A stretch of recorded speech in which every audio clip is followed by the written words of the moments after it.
All right, this is Film Frenzy, where we review movies of all kinds. I am the film enthusiast, Jay Masai. Uncle Swag movie buff. And today we're going to go ahead and review Oppenheimer, 2023 film by Christopher Nolan. This film clocks in at 3 hours. Screenplay by Christopher Nolan. It's based on American Prometheus, a 2005 biography that was written by Kai Bird and Martin J. Sherwin. There's a lot to go ahead and unpack with this movie and everything that goes with it. Where to begin? Let's see. Well, first and foremost, this is a biographical thriller that is, kind of revolves around J. Robert Oppenheimer and how he's, I guess at the end of the day, just grappling with his anxiety and everything else about building the atomic bomb. The bomb that dropped on, was it Hiroshima and Nagasaki, if I'm saying all that stuff correctly. This film has Cillian Murphy, Emily Blunt, Matt Damon, Robert Downey Jr., Florence Pugh, Josh Hartnett. Wow, I haven't seen Josh Hartnett since like Hollywood Homicide. Casey Affleck, Rami Malek, and Kenneth Branagh. And Josh Peck from Drake and Josh. And that was him, huh? Yeah. Okay, I knew he looked familiar. I was like, where did I see? Boy Rami Malek, yeah. Yeah, Drake and Josh, Okay, so he's a lot older now, doing more mature films. There's another actor that's in it too that I'm not seeing as like part of the main top billing, but he was in that one movie with. He was in that one movie with. Let me look it up because I'm floundering in terms of trying to get this guy's name. It was a pretty good movie though. It was with Michael B. Jordan, and like they had these powers. Like there was a meteor that came to Earth, and they touched it, and then all of a sudden they got the powers, and they could fly and stuff, and do all this other crazy stuff or whatever. Oh, Scott Grimes is in it for all you Critters fans from back in the day. So yeah, I guess I should IMDb. But anyway, what are your thoughts about Oppenheimer? It's a whale of a film. Well, first of all, it was too damn long.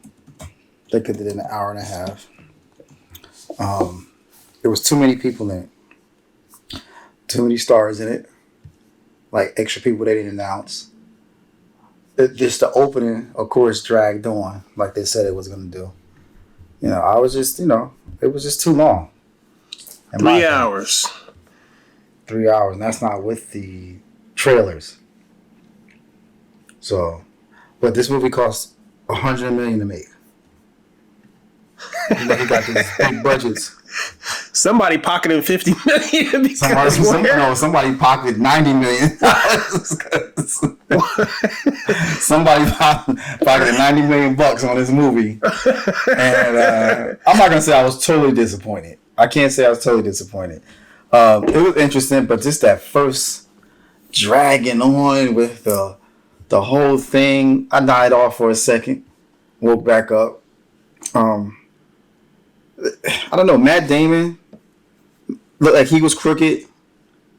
Robert Downey Jr. crooked. He was the main bad guy. It was just some crooked shit going on in there. But they could have did this in probably, I would even give it 2 hours. All that extra hour, there was no need for all that shit, man.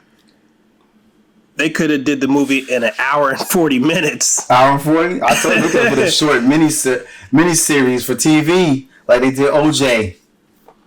Did something like that real quick, but it was sold out. And that's another thing. This movie first week was sold out everywhere you went to. All the theaters I looked at. It could have been a little better. Yeah, I mean, it definitely was long, and it felt every bit of it being long. I I figured out the name of that actor. His name is Dane DeHaan. Dane DeHaan. I had never heard of that dude. And he was in a movie called Chronicle with him and who was it? Him, Michael B. Jordan, and Alex Russell. And it's like they get these powers or whatever. But anyway, I digress. I'm just saying that was one character that I felt like, okay, he looks like a young Leonardo DiCaprio. Yeah, Yeah, he almost it's not the same guy, but he reminds me a lot of Edward Furlong from Terminator 2. That's what he looks like. He has that look. Yeah, he has that look. It's the eyes, I guess, or something like that. Terminator watch. You're going to be John Connor. Maybe. John Connor. Who knows? But in any event, going back to Oppenheimer, yes, the budget was $100 million, and I think you can begin to question, outside of it being a period piece and all the the set designs and stuff like that, and maybe a portion of the budget goes to that, but it feels like it's a very expensive film, and I don't know why it would be that expensive, because it didn't feel like you see it on screen. Probably those actors they had to pay. That's who? Just maybe 3 actors, right? No, I mean they had a couple of some name guys in there. They did. What's his name who played Truman? But he was a small part. He probably got a doggone $200,000 just to show up there and do that. Yeah, but $100 million. I mean, you don't see the money being budgeted. They had to pay for the explosives. Okay. Like it was shot in Mexico. Yeah, I think some of the there's enough CGI in this movie. Yeah, you. No, there wasn't no. See, the practical, explosions. All these explosions were maybe real. I guess we so used to CGI now, and he's trying to go back to basic, just basic stuff. Yeah. So in any event, you got the guy being dubbed the father of the atomic bomb. He's grappling with trying to create this weapon of mass destruction, and I think I might have gotten lost in Christopher Nolan's vision of like how Oppenheimer is like envisioning, I don't know what he's going through in terms of making this bomb. Like he's lying in bed. Did he know he was making a bomb though? Or he was just doing some experiment? Because I feel like they trapped him in there a little bit. No, I think he knew he was making a bomb. I mean, when he got, commissioned by the U.S. and they were in, where were they at? Whatever, that New Mexico area or whatever. That reservation, they knew they were making a bomb and stuff, but I think at the end of the day, Christopher Nolan, the way he tries to use his cinematography to show you what the guy's thinking about and stuff, it just, to me, it didn't translate, because I don't know what the hell I was seeing half the time. You're seeing close-up shots of magnets or something, or sparks and stuff. Sparks and explosions. I'm like, what am I looking at? It was showing, the places that's going to be affected. That's the only part I got.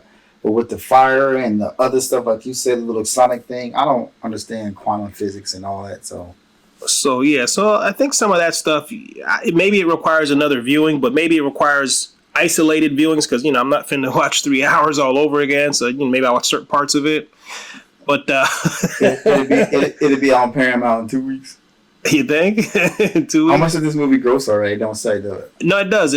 So far, it's grossed $174 million worldwide. So it's only got $74 million off of the movie. And that's just opening week, because it cost $100 million. Domestically, it's only made $80 million, which shows that it's doing its thing. I think people are going to go see it too, because it's history. It's history. There's a lot of strong interest in what happened. There's a lot of historical context. The bomb and its effects, like what he was saying. I mean, there's a lot to it, but for me, it's a lot of dialogue. A lot of these. I felt like the dialogue was rushed too. It seemed rushed dialogue. A lot of these congressional hearings, and I don't know, these backroom court cases and stuff. It just. But he said, "Oh boy, up." That's what he wanted to do, and I didn't like Robert Downey Jr.'s character, man. Well, I mean, he played it too good. That's why I don't like. He was the perfect guy for He's the perfect guy. Perfect guy for it. How you gonna do that to Iron Man? Josh made him look old. Well, I think they made him look older than what he actually looks. Yeah, they made him look old. But they did a good job with making everyone look old, I guess, or older in certain parts of the movie. I think Cillian Murphy, if that's how you pronounce his name, I think he did a pretty good job portraying this, this nuclear physicist on the brink of, having a, not meltdown, but just kind of like conflict of his conscience and making this weapon of mass destruction. Yeah, I think it started really playing on him when he started looking out into the crowd on one part and started seeing different things going on in his head. That was a pretty interesting scene, when he's giving that speech after they dropped the bomb, and there was a lot of American patriotism. He's looking out in the crowd and just, I don't know, some people are crying. Some people look like they're screaming or something. Some people like they fading away, dying. I think he messed up his conscience got messed up. It definitely did, because you got him. It was a weird shot. You're looking at him, and then the background's getting blurry and shaking or something like that. With the light, I remember with the light. Yeah, in the hearing room, it was a lot of those kind of stylish looking shots where you're looking directly at the guy, and his face is still, and the background is shaky and wavy, and that's supposed to be. I don't know what he was doing there. Maybe the rest of his world is just like kind of coming apart. The stuff he did on Batman too. So there's a lot of weird stuff with it. There's just a lot of craziness. What else? I mean, I will admit, when they're doing the countdown for the actual testing of the bomb, that was actually pretty tense, because you can kind of get an idea of like what Matt Damon's character, what's his name? Not Louis Strauss. He was Leslie Groves. He was Lieutenant General Leslie Groves. That's right. I'm just going to take this off because it's one day. Lieutenant Leslie Groves. So when they're doing the countdown for the bomb, he said, I'm just kind of paraphrasing in my own way, but he was just basically like, if this thing does not work, me and you are out of jobs. We're out of careers, because they spent, I think, like at that point, $2 billion to try and, create this thing. And if it flopped and it didn't, create the type of explosion that was going to, I don't know, what they were looking for, their careers were over. You know what I mean? He was somewhat of a cynical son of a bitch in that damn thing, though, too, man. He was, but, he's U.S. military government, you know what I mean? So he's, those types, you know what I mean? They're very smug. He was a yes man. Pretty much, yeah. He followed orders. That's what he was portrayed as. Pretty much. So, but that scene, I actually like that scene because, you're seeing everyone getting prepared. They're telling them to lie down, look at the mountain. When you see the reflection, then you could turn around and have the reflectors, and you could look at the explosion. You got a guy slathering, I don't know, he's slathering sunscreen on his face. Yeah, it was some shit. And, other people are going into cars saying, "Oh yeah, they won't go through the glass." They're like, the glass is not going to stop its surface. Going, Yeah, pretty much. So that was tense. And you got my man, what's his name, Josh and Drake. He's got his hand over the button. Why was he nervous? Man, because he was nervous. Well, because the whole thing was intense. Because he made me nervous. You gonna push that button or what? Yeah, the whole thing was, the theory was, if you hit that button and that thing explodes, it could end mankind, because the fire could ignite with the atmosphere and just ruin the whole earth. So that's what they were grappling with. But I felt like, you could have played that up, and that could have been the movie. Like, just the fact that, is it going to make the whole world blow up or not? Yeah, and then shorten the end part of it. We don't care about like what happens afterwards. No, I think the end part was like the best part. Yeah, because it's like a mystery, and you see who behind all the bull crap. Oh, so you care for all of that talking about, like, that when they start bringing out and find out Robert Downey Jr. is really a snake. I like that, because now he was telling his whole plan, what he was doing.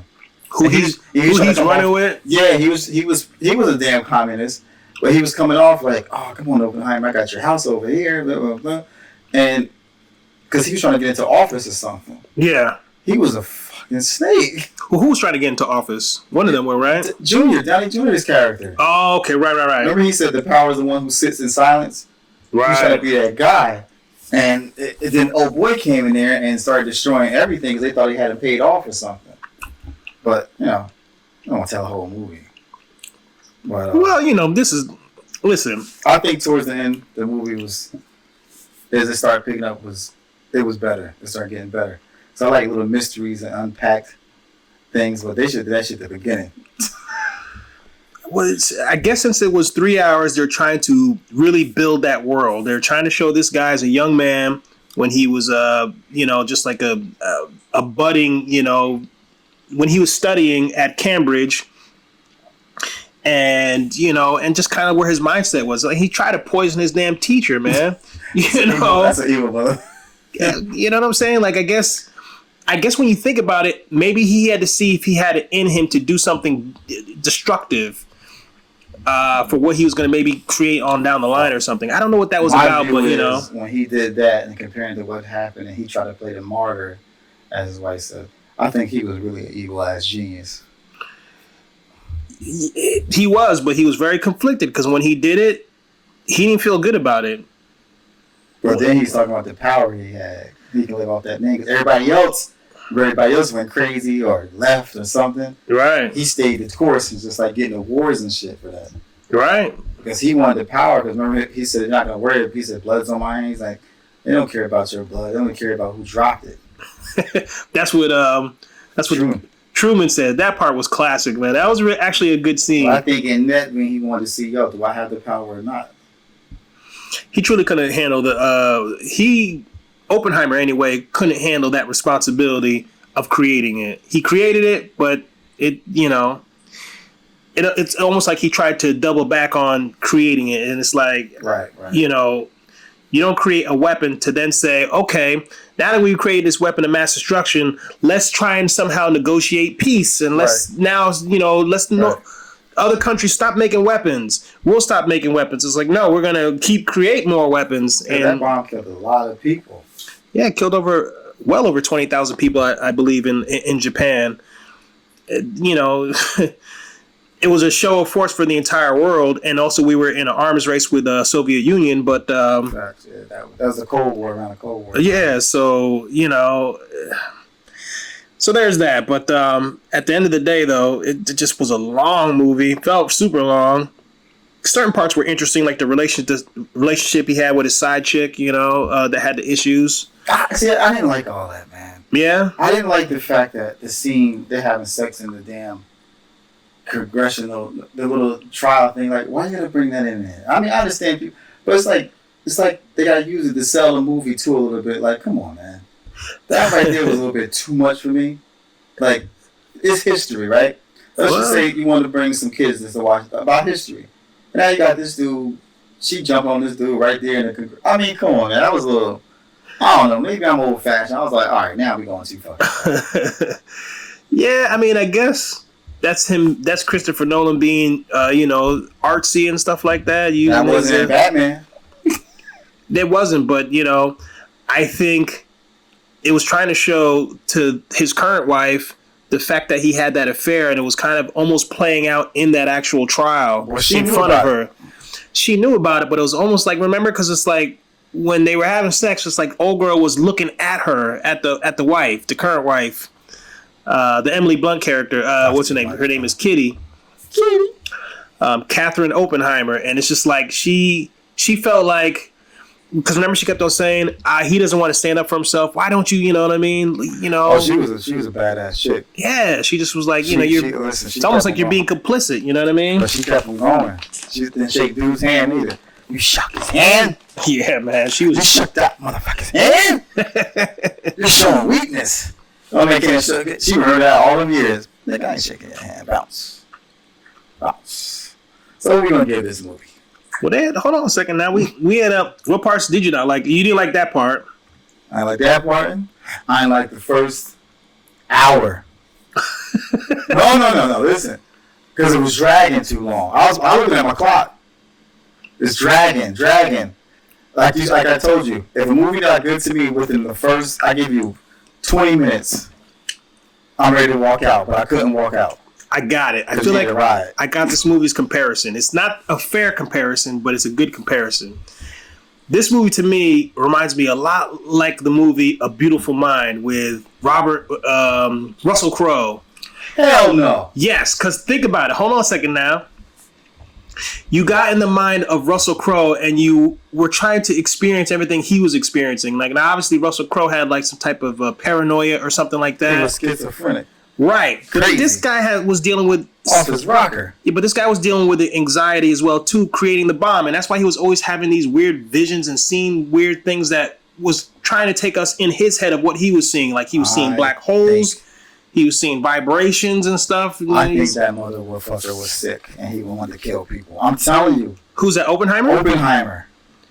Nah, he just felt in the very beginning it showed he didn't have the capacity for it because he tried to poison his teacher, and at the end he raced back.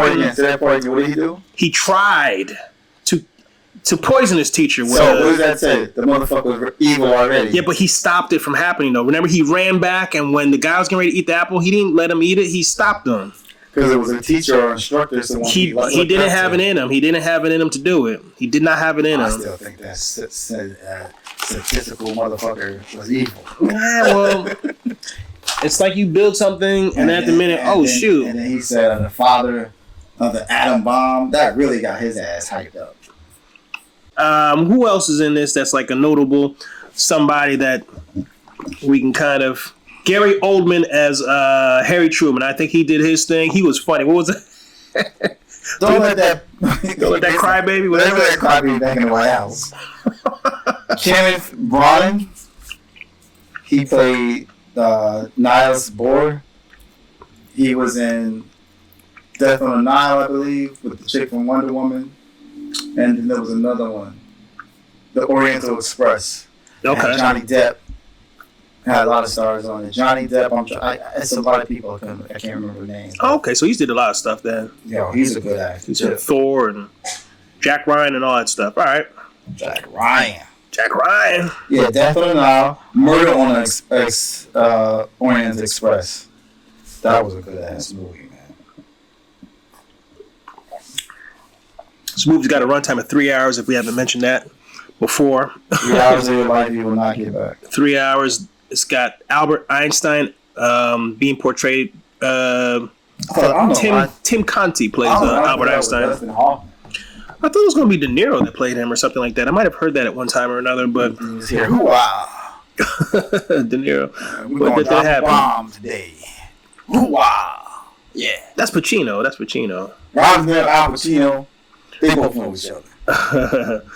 So anyway, you said for the rating of this, that's a tough one, man. That is a tough one. I give it 3 bags. Nice.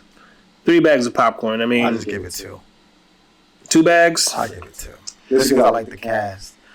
Some of the stuff I did, like I'm not gonna front the whole movie, but that first hour dragged. It is long. It's dragged. It's long as hell. Like, I think they could have made this like a O.J. Simpson straight to Netflix TV. I mean, the movie theaters were sold out with it, though, so I can't really hate on them. Nah, I definitely can't hate on it. And, has he ever done anything like this before? Christopher Nolan? He's done mostly action and shit. Well, he does stuff that like is very cerebral. You know what I mean? Like his films are like thinking films. You know what I mean? I watched Tenet and I still feel like I don't understand that movie. I gotta watch it again. Badass. He did Dunkirk. You know what I mean? That's a good war film right there. Interstellar was kind of out there. Like that one. But my film is Inception, man. I think that's like really like that. That's my film right there. Yeah, I wouldn't be mad if they did Inception too. Washington's Son was a great movie. Yeah, Tenet. Yeah, but I didn't understand that film. So what is that? That's time travel, right? Yes, and yes. The time pretty travel? Much, yes, because you can't run into it. But I like the way, see that right there, the way he started that movie, not trying to go off the subject. That movie's bugged but the way he started it off, it was like, bam, bam, bam, bam, bam, bam. Then to find out at the end, he was facing himself the whole time. And then shit just happened. You gotta drive in reverse, you gotta wear oxygen. And so it was, you know what it reminded me of? What was that movie with Sean O'Connor and all them dudes? We had to chop off their heads to bring them back. It was an old ass movie. Chop heads to bring them back? They kill them because they can live through time and everything. I can't think of the name, but I don't know. But it's an old movie, man. I used to watch. But no, it was okay. You said Sean Connery? Sean Connery was in it and some other guy, but this movie, I just wish it would have went a little. Like I said, I fell asleep for like 5 minutes. I ain't gonna lie. And I felt like I was in the same scene. Well, he did trick me with Robert Downey Jr. and Matt Damon. The evil bastards, man. Even Casey Affleck was a fucking... That small role that he did play, though, he was pretty good in it. Well, here's a fun factoid: is Sam Mendes, director Sam Mendes, was actually interested in adapting that 2005 book into a film, but it never materialized. But that might have been interesting if he did the movie as opposed to Christopher Nolan. Maybe Christopher Nolan just wanted to dip his hands or something different. You think people came out because it was directed by Christopher Nolan, or it was history? I think both, a little bit of both, but I think more so because of history. You got Oppenheimer. This is by all accounts like a Jewish character, and then you're talking about communism and Nazis and things like that. So maybe there's an audience that was gonna for sure check this out.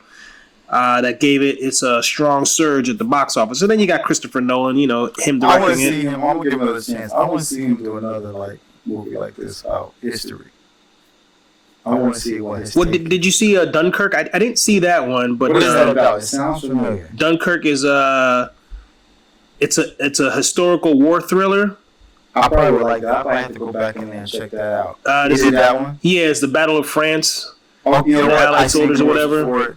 And I really don't pay attention. I never saw because I'm not really into all that war stuff, but from what I understand, it's really, really, really, really, really good.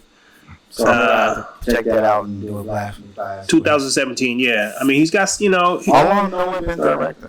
Since 1998. Damn, what was his first movie? The Following. Just Following. I don't know that movie. I've never heard of that one either. But Memento was like his next hit. Memento with what's his name? Guy Pearce. That one's pretty good, man. If you have never seen that one, you should check that one out. That one's wild. Who the hell's Guy Pearce? This guy right here. This guy, you know this guy? You like Mark Wahlberg. Tell me you don't like Mark Wahlberg. Maybe in that picture, but you don't look like Mark Wahlberg in general. Very much. Yeah, you should check that one out. That one's ill. And then Insomnia, we saw that one I think together. Insomnia. Yeah, that was that with my man Robert Al Pacino, Robin Williams, Hilary Swank. That one's ill. I like that one. That was dope. I love that movie. Robin Williams turned into just a damn. It was based in Alaska. And then he did Batman. I think his real rise to fame was with Batman and to me Inception. Then after that, he really could do no wrong. But I think he's a crappy director. No, he's a top director. It's just that this film was very, slow in its drama and dry. So there are a lot of older people, older than us. Yeah, because they're more interested in that stuff. But there were younger cats in there too. You know what I mean? I think that's good. Everybody went under one umbrella and try to see what this is about. The older generation knows about the new generation. This new generation need to, see some stuff different too. Absolutely. Well, that is it for Film Frenzy with this review of Oppenheimer. I am the film enthusiast Jay Masai. I'm Swag. And be sure to check us out on our platforms with YouTube, TikTok, Instagram, and everywhere else that we be at. So that's it for Film Frenzy, and we'll check you on the next one. We out.